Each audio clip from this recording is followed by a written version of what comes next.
Your doctor has recommended that you undergo a balloon angioplasty. But what does that actually mean? The heart is located in the center of the chest. Its job is to keep blood continually circulating throughout the body. The blood vessels that supply the body with oxygen-rich blood are called arteries. The arteries that supply blood to the heart muscle itself are called coronary arteries. Sometimes these blood vessels can narrow or become blocked by plaque deposits, restricting normal blood flow.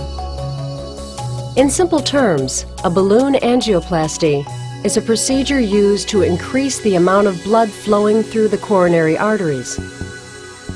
During a balloon angioplasty, a heart specialist will insert a thin tube into an artery in your arm or leg and gently guide it towards the problem area in your heart. Once the tube is in place, a small balloon is briefly inflated in order to widen the narrowed artery. During and after the procedure, your doctor will take X-rays in order to monitor your progress.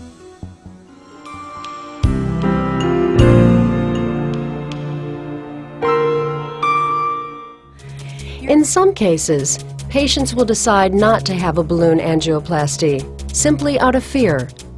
It's important, however, to understand that balloon angioplasty is one of the safest and most non-intrusive methods of improving the health of your heart. Choosing not to have a balloon angioplasty may put your health at risk. The symptoms you're having may be warning signs of a serious and even life-threatening medical problem. For that reason, you should carefully consider the value of your doctor's recommendation to undergo a balloon angioplasty.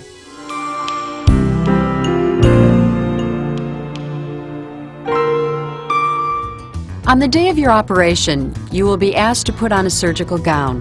You may receive a sedative by mouth, and an intravenous line may be put in. You will then be transferred to the operating table. To begin, your leg and groin are swabbed with an antiseptic solution. Then the doctor will make a small cut over the femoral artery in the upper part of the leg. A special needle is then inserted into the artery itself.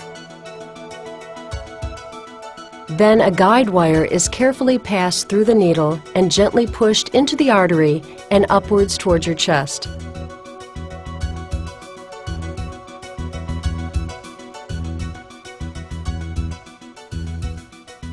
A narrow tube, called a catheter, is threaded along the wire until it too has reached the coronary artery. Next, the doctor uses the catheter to inject a harmless dye into the artery itself. The dye shows up on a TV monitor and is used to pinpoint the exact location of the blocked area. Once the restricted area has been identified, a thin wire is inserted into the catheter and is guided all the way to the blocked area and then slightly beyond. This wire acts as a guide for the balloon catheter. It allows your doctor to position the deflated balloon precisely in the middle of the narrowest part of the coronary artery. The balloon is briefly inflated. As it expands, it squeezes the plaque deposits against the wall of the artery. It also stretches the artery wall and enlarges the channel through which blood flows. Your doctor will continue to inflate and deflate the balloon until normal blood flow has been restored.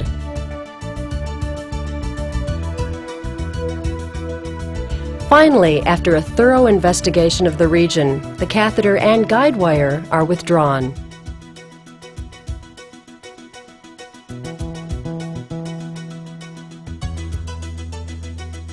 The dye that had been injected will break up and leave your body as waste. Slight pressure is applied to the incision in your leg in order to prevent bleeding.